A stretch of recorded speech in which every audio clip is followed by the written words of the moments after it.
It's time for Friday Night Insight, the Coach Vikakis pregame show. How you doing today, Coach? Doing good, man. Just trying to keep it in between the lines and get our kids ready. Want to thank State Representative Susan DuBose for sponsoring Friday Night Insight each week. We'll be coming to you for the pregame show on the home games on the Jumbotron. Exciting week it always is. Spain Park versus Hoover. This game doesn't need any extras, but this year, there's some extras to it, and that's a good thing. That's a good thing. The Hoover Spain Park game is on a pedestal, as it should be, and because it's different. It is different. It's like the Iron Bowl. Like they're all big games, but the Iron Bowl is just different, and so it's going to be a lot of excitement for the, both communities, both schools. Points of emphasis in practice this week as you prepare for Hoover. Well, just clean up. We had some things that we were trying to do, and it just wasn't clean. And we got to do a better job of being clean with a lot of stuff. And tackling is always an issue, because you're going full speed and it's the first time. So we have to tackle better this week, especially with all the skilled athletes that Hoover has.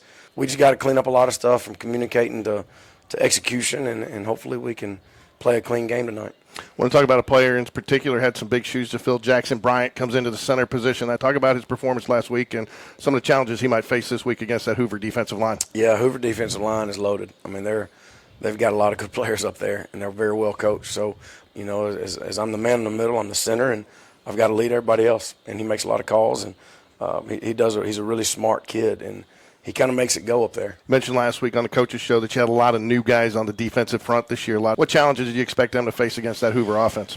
Yeah, I mean they do a lot well. They have some big alignment, but the offensive skill at Hoover is about as good as you're going to get in the state.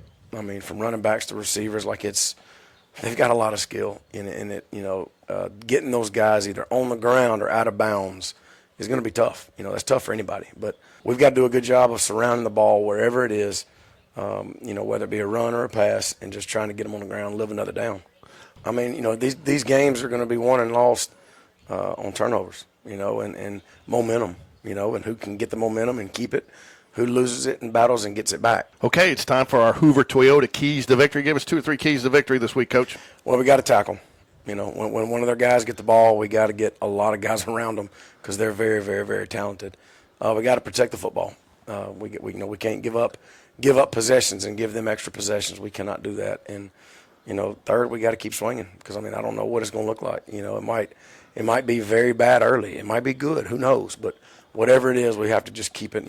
Stand in the ring and keep swinging, and hopefully make enough plays to be in the game. Again, would like to thank Alabama State Representative Susan DuBose for her sponsorship of Friday Night Insights, the Coach V pregame show. Good luck tonight, Coach. Go Jags. Thank you. Go Jags.